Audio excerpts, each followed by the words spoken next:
Hi, everybody. The season is over for the Gators, thankfully. Honestly, it's been over since the Georgia game, but they still had to play the schedule. Now they are done. Yes, that's good. Welcome to SEC Tonight. Full coverage of the Noles and Gators heading your way right now. Beautiful day in Gainesville for FSU and Florida. Not beautiful football, however. Brian Burns whips around the end, hits Felipe Franks, who fumbles a football picked up by Pugh, who runs it in for the touchdown and a 7-0 FSU lead. Gators would get a turnover, too, however. James Blackman trying to hit Auden Tate. Ball bounces around his body before going off his foot to Duke Dawson. And Florida is in the red zone, and they would actually cash in. The streak lives when senior Mark Thompson runs it in from the 10-yard line. We are tied up at 7. However, after another Florida turnover, gives the ball to FSU at the Gators 20. They get more points. Blackman fires a dart to Nyquan Murray for the touchdown and a 14-7 lead after Frank's third turnover of the day made it 24-7. He did make a nice play. We do have one right here. Maybe the best throw I've ever seen him make. Brandon Powell with the catch. Of course, Florida missed the PAT, trailed 24-13 at the half. More troubles for Franks in the second half. He was responsible for 4 turnovers, 3 picks. This one by Matthew Thomas. FSU goes on to beat the Gators for the 5th time in a row. Let's look at some game notes from today. You cannot turn the ball over 4 times and expect to win. Felipe Franks accounting for all 4 for Florida. Blackman threw 1 pick. The Noles only had 216 total yards of offense.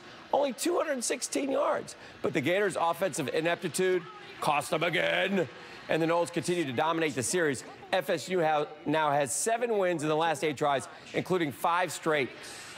The last Florida win in 2012. But even though the records weren't where we were before, it's still Florida State, Florida. It means a lot. I'm very proud of our kids, the way they competed in the game. Had a lot of heart, didn't always play well. But our defense, I thought, was outstanding on the day, creating opportunities, scoring points, making turnovers, creating field position at times. Offense was very opportunistic, scoring touchdowns when we got down there, finishing drives, doing the things we had to do, left some things on the table on offense, drop balls, opportunities in which we should have made. But at the same time, I was very proud of it. All right, FSU now with back-to-back wins, and with a win next week against Louisiana Monroe will be bowl eligible. In fact, they could wind up right here in Jacksonville for the tax slayer.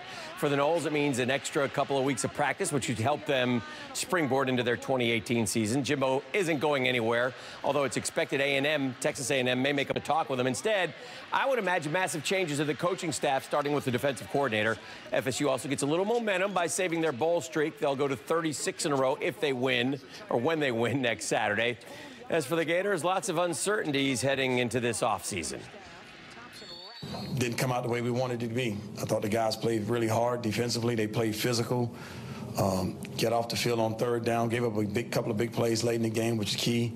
Offensively, we just couldn't get started in our passing game. And no matter what I tell you guys, it's going to be, I'm going to go and then it's going to say the same thing. It's going to be twisted around and things like that. So turnover is a turnover. It happens in the game. Tom Brady throws 3 interceptions. I mean, anybody does it. It's just part of the game, part of playing quarterback, and that's what a lot of people don't realize. He didn't just say that, did he? Okay, for Florida, the best news of all, the Gator basketball team plays Duke tomorrow night. Yeah, it's that bad in Gainesville. They didn't get their first choice of head coach. More on that in just a second. They still have no quarterback. Will Matty Corral come to Gainesville next season? It's their 2nd losing year in 5 football seasons. There's no word on all the suspended players. Are they coming back? They haven't recruited well. Urban Meyer said the program was broken when he left back in 09. He was dead wrong. Florida now has a long ways to go to get back to the elite.